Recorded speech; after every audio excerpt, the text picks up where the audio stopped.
The last session of the day is actually going to be of Spreedly Q&A, so that'll be taking questions and answering them by three folks. So Justin Benson, who you met earlier, is Spreedly CEO, Ryan Daigle, who's the VP of Engineering, and Daniel Weidman, who's the VP of Product.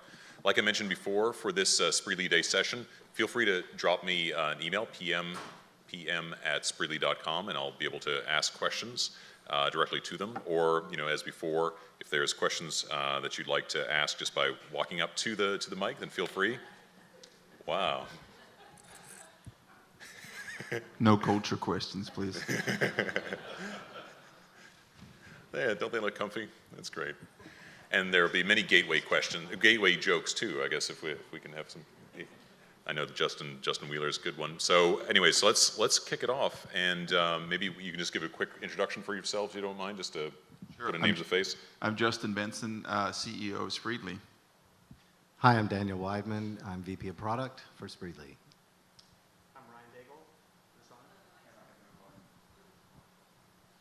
I'm Ryan Daigle. I'm the VP of Engineering. Been with Spreedly for about 5.5 years.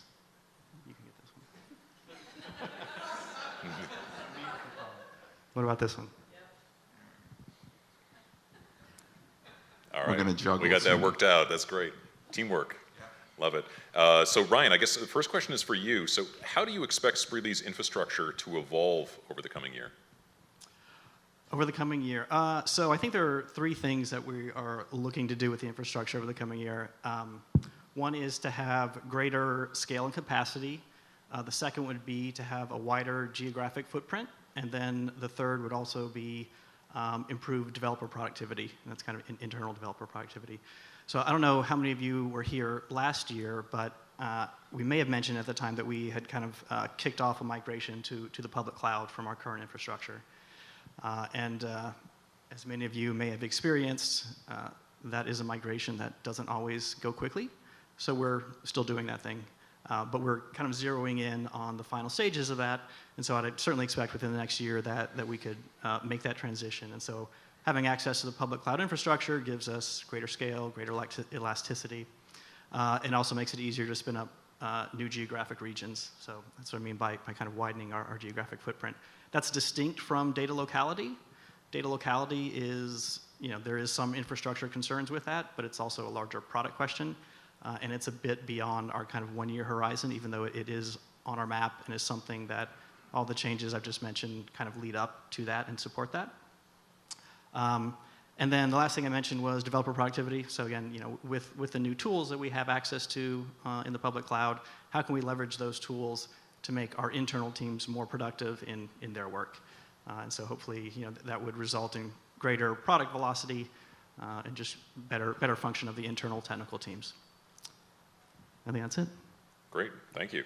So Daniel, a similar question, but more from the product perspective. So how do you expect Spreedly's product to evolve over the coming year? Well, hopefully we're following our customers as their journey in the territory that you guys are looking to explore, as we've heard today, is growing. So I think if you remember when Justin introduced early this morning the idea of, or early this afternoon, the idea of kind of thinking about the three pillars being Spreedly strong today along the lines of revenue enablement. So we need to help build the plumbing to support a multi-provider strategy, and we've gotten pretty deep in the product there, and we've got a lot of coverage. But as we begin to talk to our customers about their plans moving forward, the second pillar that we're thinking about is revenue optimization, and thinking about that simply as, if you can improve my success rates incrementally, that's going to affect my bottom line exponentially. And so as we consider how we can support efforts to optimize revenue, that's really a focus of the second half of the year for us. And then I think beyond that, looking forward into 2020 is when we think about executing on that third pillar around revenue transparency, where integrated reporting and using multiple providers is about to break the back office unless someone can come up with a seamless solution that ties it all together. So I think we're looking at these areas specifically where Spreedly's unique position, both as a product and in the market, allows us to bring some unique offerings to bear. So in that last case, we do have insight and visibility into all the transactions that are going on across all providers. That allows us to provide some intelligence about how to optimize revenue. It would also allow us to help you more easily tie together settlement and financial reconciliation across multiple providers. But I think for the first half of the year, I think we're thinking about this as the year of the carrots and the sticks. So a lot of compliance deadlines and dates, and we're hearing a lot from our customers about the need for Spreedly to make that compliance moving target something that they don't have to pay attention to. So we are really focused on things like support for 3DS 2.0 and some of the network mandates, and just in general easing the compliance burden. And then the second thing that we're focused on for this first half of the year is expanding global reach. So APMs have come up a lot, and I think the customers that we're working with at their scale can't afford to leave a customer segment behind or a market segment behind, and that means really having robust support for the payment methods that customers want to use to transact in those countries. So that's sort of zeroing in on where we are near term, and then kind of strategically where we're looking to expand our product capabilities over the next 12 to 18 months. Okay, great. So general question more from the market perspective for you, Justin. How do you expect payment software and the market at large to evolve over the next few years? So I think there's sort of this inherent tension in payments. And so on the one hand, through mobile, through the internet access, I think you heard Justin Wheeler from Fundraise say that their 10th customer was in Australia. And so that's would have been nearly impossible 15, 25 years ago. I mean, businesses were in one region for 5, 10, or 15 years before they expanded outside. So you have businesses from a very early stage going international very quickly, riding on the rails of iPhones and the Android operating system. And so the speed there is really, really impressive. At the same time, the way people pay and the way people think about money and think about transacting is one of the most sort of conservative, risk-averse areas that you see in terms of people's behavior. So when it comes specifically, and therefore, you think about the institutions that help handle payments, they tend to be very slow-moving. So you've heard it in different conversations that people have brought up here. There's this sort of inherent tension between going international very, very quickly and then running smack bang into these payment systems and the ways that people pay, that they're very entrenched and they can make it very, very challenging. And so there's like really interesting examples in countries like Brazil and Japan where you literally go down to the corner store with something you print out online and pay at the corner store. Like, how do you feed that back into your subscription service that you built into a mobile app that they can get easily downloading through the Play Store or through iOS or the App Store? So I think for payments payments in the next 3 to 5 years, it's really that sort of bringing together that rapid internationalization with all the different ways that people are comfortable paying, both historically and then that are new that are coming online. Okay, great, thank you. So Ryan, I'm going to turn back to you, and you'd mentioned one of the challenges that you're facing right now is about moving to AWS. What other engineering challenges are you facing right now or thinking about right now from that engineering perspective? I think a big thing that's been on our plate earlier this year, and I think will certainly extend throughout the coming year, is the larger question. It's not really a technical one, it's more of an organizational one, but how does an engineering function change and adapt to serve new business demands? If you were here last year, you may notice or sense a difference in how we talk about the product and the product focus and the markets we're trying to address, right? So this new clarity in product is, it's a new function, right? Daniel was maybe on the job 1 week last year. So we've had time to spin up new business functions, which give us an ability to kind of both identify and zero in on particular markets and the functions that support those markets.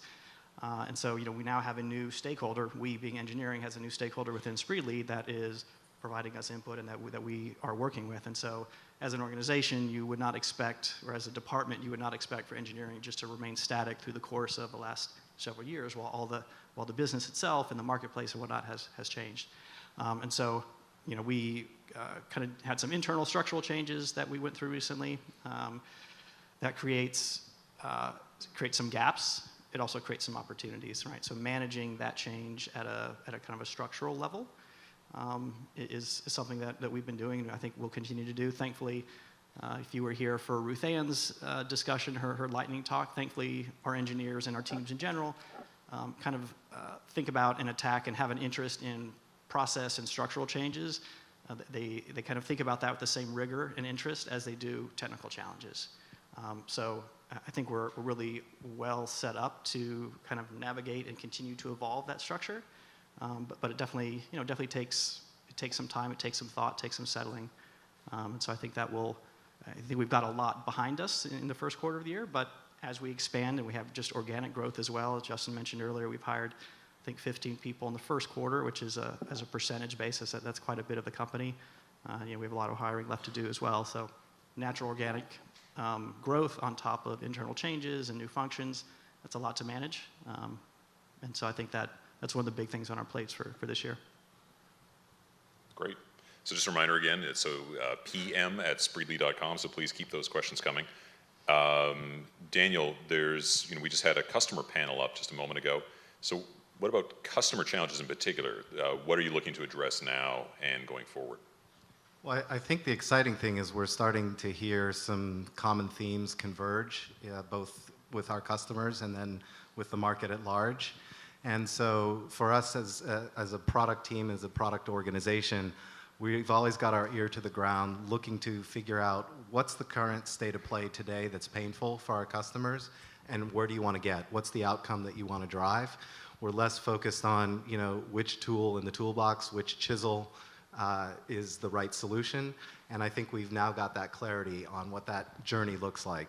So some of the common themes that we're hearing, the first one is obviously redundancy. When you're working at scale, I think we heard somebody say that the challenge is we're going to run out of disk space. Well, the other challenge is if it's only occupying one disk and that disk goes down or disappears, the redundancy around building at scale and ensuring your payments data is backed up, ideally automatically, many places across many providers is critical. Another theme is resiliency. So, the idea that it's not any longer a matter of having to work with multiple providers. There's a desire amongst our customers to, they want to work with multiple providers, and they want to do that for, obvious reasons of resiliency, right? I don't want all my eggs in one basket, but also as the payments landscape is changing and evolving really dynamically, there are certain services, certain really surgically focused services that are offered through a certain provider. They want the ability to basically mix and match and build a stack that maps to best in breed, wherever that lies for their business. So resiliency is the second one. Reach, I think, is huge. So we had the Google Pay folks here earlier today. We have one of our product squads dedicated in the first half of the year to rolling out a really comprehensive APM solution that we're really excited about. Again, expanding market reach, particularly if you're in an industry that is hot and competitive, that differentiation or that ability to grab local market share is really important. A couple others that we think about, I mentioned briefly regulation. So compliance, it's just always a moving target, and nobody wants to slow down. Certainly none of our customers who you just heard up here saying, we want to focus on our core competency, they don't want to slow down to achieve compliance. So Spreedly's building the capability to support that. And then I think the last two get into those second and third pillars. One is ROI. So how can you help me either by facilitating these partnerships with fraud services or with decline salvage or with network tokenization? How can you help me really achieve that kind of optimization? And then the last piece, I think, is the one that we keep kicking to the curb, but you all keep coming back to me and saying it's important, and that is reconciliation. So it's very painful in the back office to work with multiple providers.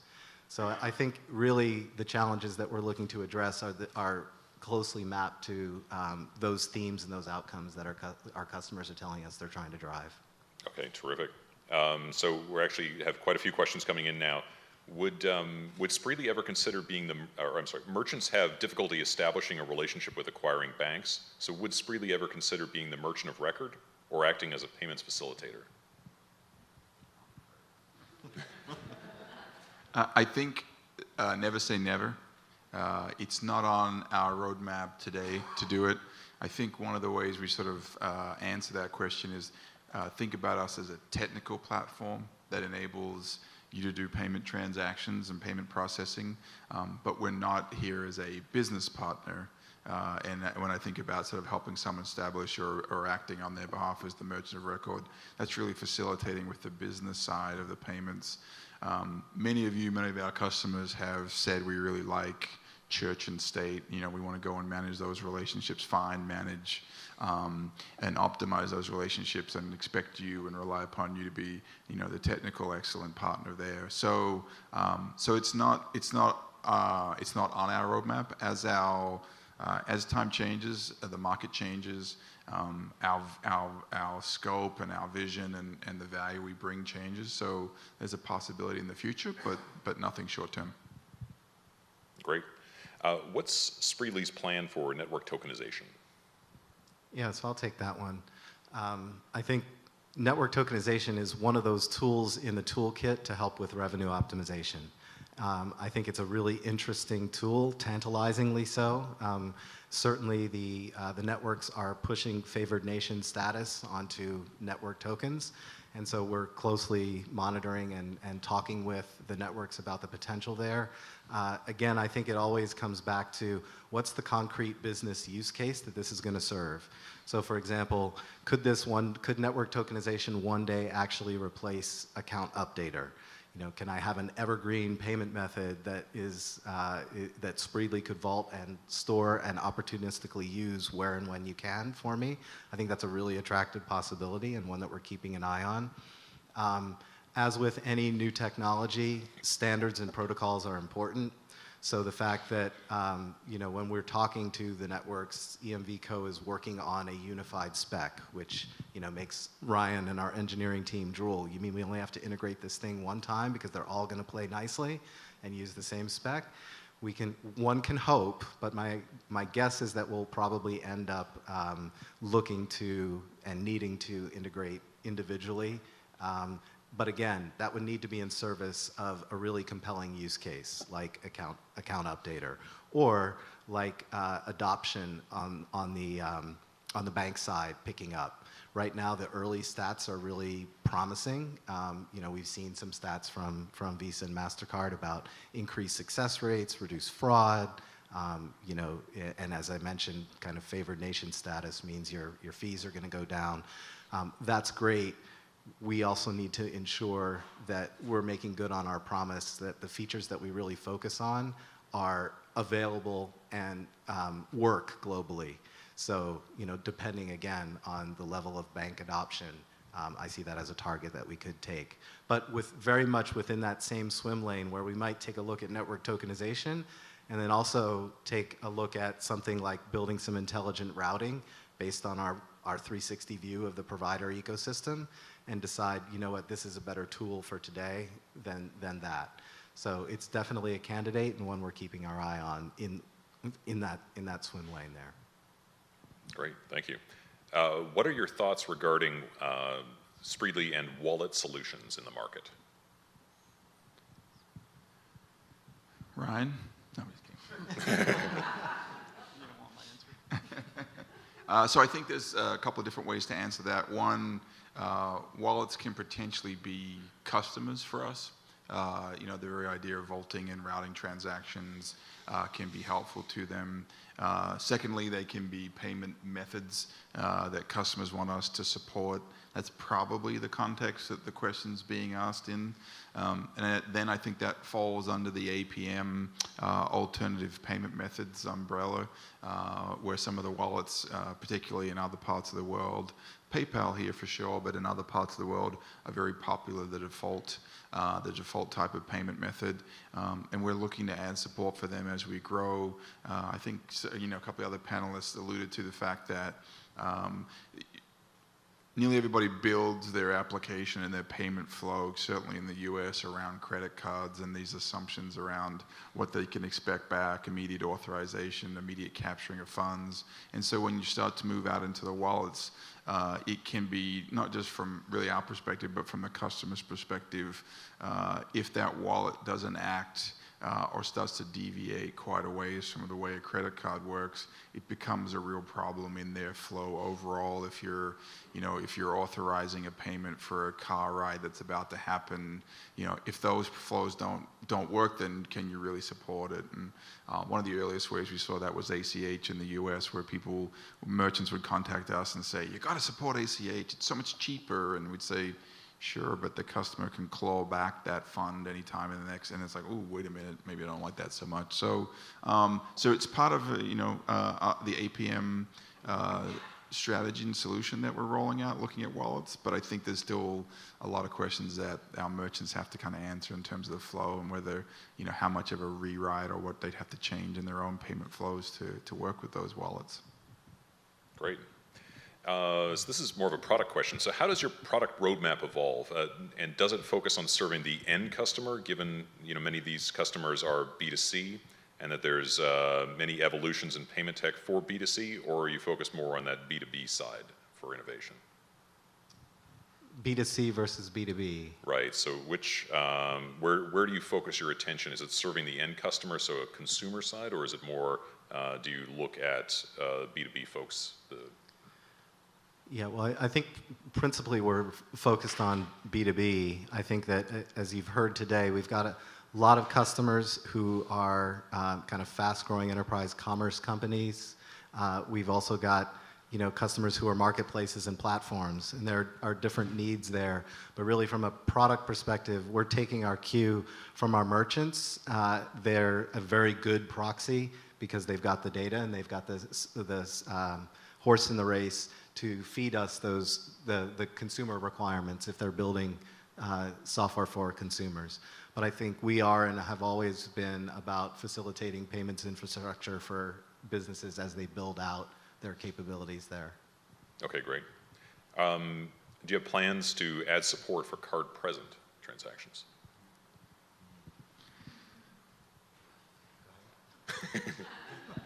I think we see card present and card not present coming together. So I think the short answer is no. I think we see those worlds coming together anyway, merging. I think it got a little bit harder with EMV in the last 2 or 3 years than it was prior as well. But we don't have any sort of short-term or even mid-term focus on adding support for card present with the idea, but the lines are being blurred all the time anyway, and so who knows, you know, whether that distinction is meaningful for a long period of time. Okay, great. Does revenue transparency entail API access to processing fees across different processors and gateways? Giving its faith away. Right. Yeah. The short answer is, of course, that can go in the feature request bucket. No, I think it's an interesting question because, you know, the idea behind transparency is that I really need to understand and know the state of my transaction at any given point in time. And so anything that's in service of that need is important right now, and most of our conversations have focused around state. So has it been approved? Has it closed? Has it reconciled? Is it open? Why is it still open? Can you take that transaction and send it somewhere else if it's not resolved in the next number of hours, days, weeks? So we've really been focused on transparency from the angle of state. I certainly think we'd be in for some interesting conversations if we started exposing rates and interchange rates. But certainly, you know, I think that's something that I'd want to have more conversations about. predominantly the need that I'm hearing today is, can you move my success rate, not can you help me shave another 0.5% off of my fees for most of our customers, just because when you begin operating at scale, that small move in the percentage of successful transactions has just such an outsized impact on the bottom line. Terrific. Any final questions that you'd like to submit to PM at Spreedly, or feel free to use the mic? Reach the end of those questions. Any final thoughts? Not to be needy, Peter, but was there a security question in there that I saw? Security question. Let's take a look. I can just read it if you. Oh, please go ahead and embarrass You submitted me. it, so you. It's, It's I it's not a see. softball. Oh, I so see. Ryan loves payments at gmail.com. Yeah, that's the one. Yeah. Sorry, I missed that one. Go for it. So with additional services being provided by Spreedly to customers, how will Spreedly maintain the security of the stored cardholder data? Great question, Peter. So I think security is something that should not, it should evolve, but hopefully the controls and the strategy and approach that you have at one stage of your company scales somewhat through the next. So we're basically going to maintain the security that we have today and hopefully improve it over time by being really clear with the lines of responsibility. And this is both from a technical perspective and a systems level perspective, and then also the human perspective, right? So, we have core parts of our system that handle cardholder data and store it. Those parts of the system are walled off and very distinct from the other parts of our system that provide higher order type functionality. And then also, the roles and responsibilities of the various humans that work at Spreedly are very much dictated around the level of access that they need to perform their function, right? So as a lot of the functionality that we've built recently, a lot of it extends from the core vault, but lets the vault itself still be locked down and have a very well-defined API and access approach. And so I definitely see that continuing. If anything, as we go into AWS and we have more access to tools and functionality, we can even tighten down what that access looks like and how those systems are kind of cordoned off from other parts of the system. Thank you, Peter. No, thank you, Ryan. Thank you. Great. Any final questions you'd like to come to the mic for? All right. Well, I want to thank our panelists for. Oh, where is it? I do. Oh. And I saw that Ryan's fingers weren't moving, so I know it wasn't. Kelly loves payments at gmail.com. Will intelligent routing look at both success rates as well as cost of payments to figure out best path? So again, the game's wide open at this point. The driver is how can we improve success rates? And if we think about intelligent routing, I think there are a lot of inputs that are important, and it really depends on the particular use case that we're trying to solve for. So if we're trying to solve for cut my costs, then obviously that's a critical input. But I think the idea is to build a framework that is really that has coverage for a wide range of inputs and that allows flexibility. I mean, the core of any routing solution is, on the one end of the spectrum, there's the black box. There's I don't have a payments team, I don't know what I'm doing, you're a trusted partner, let me send you a transaction and you just ensure it gets where it needs to go and succeeds. And I really am agnostic to that. If you're coming again to the table with a point of view and a perspective, I really want routing to work to serve to lower my costs. Or I have a payments team that is interested in optimizing for a certain geo. So I'm going to hand you, Spreedly, a set of rules about routing by currency, because that's my goal. And I know that this gateway handles a currency better than another. I think we want to think through any product offering around intelligent routing that has at its heart both flexibility and then breadth of coverage for different kinds of inputs to serve different use cases. Yeah, just to add to that, I think we would focus in more on the decline and less on the fees to begin with. If we phased it in And I think another way to think about that is that those fees, whilst they can be very complicated, they are typically published and they are negotiated very hard by savvy merchants. And there's basically, they can drive it down to, parity amongst providers.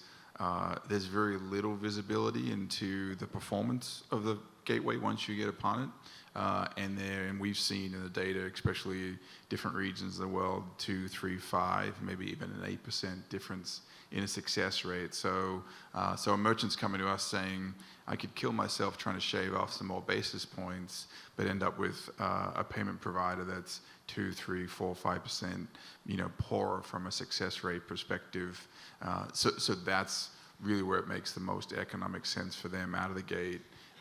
There's more value that can be extracted there, and it's less transparent going into it.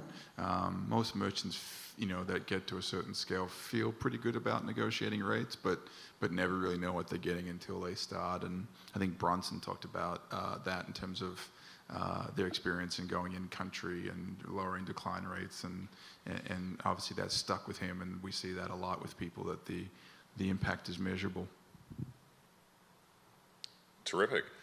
Well, again, thank you very much to the panel. So this wraps up the Spreedly Day for Paymentsfn. So thank you very much. I've had a blast. I hope you have too. And again, thank you very much, and looking forward to tomorrow.